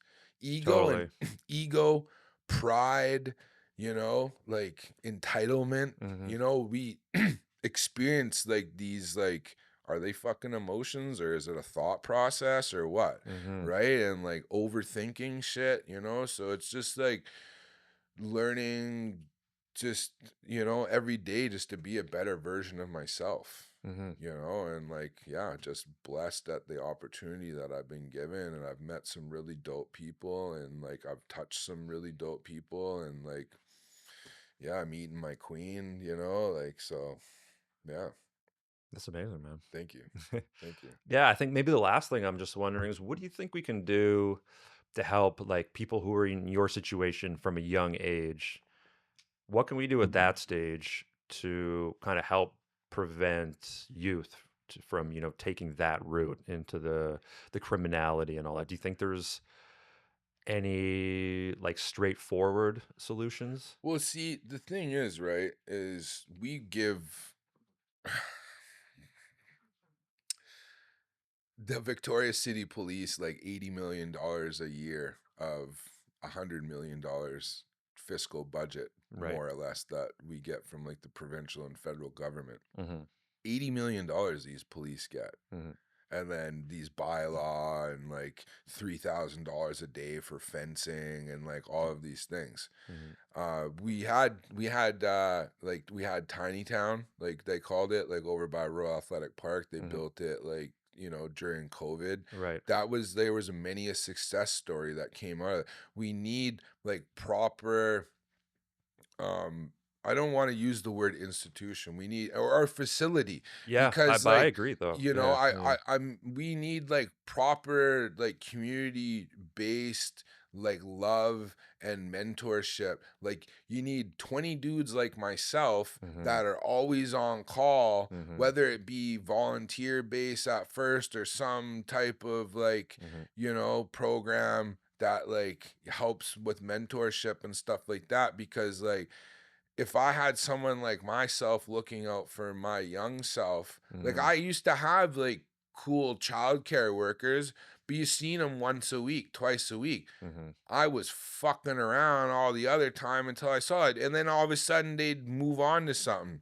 Or you'd maybe get put in like some type of like social program, but then you're with a bunch of other kids that influence one another. Mm-hmm. You know what I mean? So it's like helping to teach them early on how about critical thinking, about like learning about themselves, about like how to hold down a job. You Mm-hmm. know, like like youth unemployment is like like so high. Right. You know, none of these cats want to go and like, you know, go and work those entry level positions and like learn these basic skills that can like help you later on. Mm-hmm. So then you're like go and you try to like get your first job in your 20s or your 30s or something like that after you gotten out of prison, but the only structure you're really used to is like someone like telling you what to do with an or else Right. attached to it. But now Mm-hmm. you're in the street and that or else is like fuck you. Mm-hmm.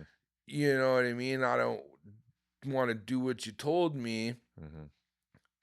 Like it's like being able to like handle, fuck, I don't like to use the word authority, Mm-hmm. being able to like handle being like told no, Mm-hmm. being able like to shut your mouth, Yeah. use your ears. I don't give a fuck about the excuse on why you did it. Just don't do it again. You don't got to explain to me 10 minutes on Yeah. why you were, you know, these justifications for behaviors. Mm-hmm. But if you have someone like guiding someone properly, holding them accountable, Mm-hmm. calling them on shit. Like I've been trying, like my best friend passed away. It'll be 7 years ago next month. Mm-hmm. And I've been trying to like connect with his nephew. Mm-hmm. I low key think that he's scared to see me Right. because like I've been really trying to connect, but I've been good with my language, Mm-hmm. but he's not going to want to be told the dumb shit that he's doing. He Yeah. thinks he's the fucking coolest kid right now cuz I Yeah. remember being a 13-year-old boy. Yeah. I thought I was the coolest motherfucker around, man. Mm-hmm. No, bro, cool's not cool. Mm-hmm. You know what happens to the cool kids, bro? They fucking die. Straight up, man. Yeah. Like I went and I taught a hip hop and poetry class years ago. Yeah. You know who my kid was in my class? Pindian. Oh, really? Yeah. Alex was in my class. He was a little punker kid, bro. Yeah. He used to only come to my class. Right. My influence on him got like, bro, I could cry right now. Yeah. Like, I'm in tune with my emotions again, man. Yeah. Tears of happiness, tears of sadness, tears of joy. Let the fucking tears flow. But I'm so proud of that guy. He wasn't the cool guy. He was the kid in the back. He was listening. He was taking it in. Mm-hmm. And he's now a leader amongst men. He's a leader in his culture. He's a leader amongst his peers. He's a great father. And like he's, you know what I mean? We get guys like me and Pindian and going in and talking to these cats and making ourselves available after hours, you know what I mean? On some mentorship, man. Call Yeah. me up. Yeah. You know, like they got fucking Alcoholics Anonymous and they got Narcotics Anonymous. We need like How Not to Be a Fucking Shithead Anonymous. You know what I'm Yeah. saying? Call Yeah. me up, bro. Yeah. If it's meaningful and you're not just trying to fucking act cool and you want some sound advice, bro, I can listen, man. Mm-hmm. But I'm also going to call you on your shit. Absolutely. It's yeah, that's very important. Yeah. Yeah. Yeah. Yeah. Well, great advice, man. Good answer. I got lots of it. Yeah. You know what I'm saying? Like, I appreciate that. Yeah. These were all learned the hard way, right? Like, Well, yeah. I mean, you've come a long way, and thank you. Yeah, congratulations on like finding your path, finding what's like really meaningful to you, 100%. and making a difference in the community, right? There's only 5 things I care about, bro. Community, hip hop, my lady, my dog, and myself. You got to care about yourself, man. Your happiness is most important, but you can't ever be truly happy until you can be happy on your own. Yeah, of course. Yeah. Awesome. Straight Well, cool, man. Well, thanks for coming. I think we'll just leave it there. Thanks for having me, man. I really Yeah. appreciate it. Thank Yeah. you. Yeah, no, No let's get problem. that Yeah. down. Yeah. We-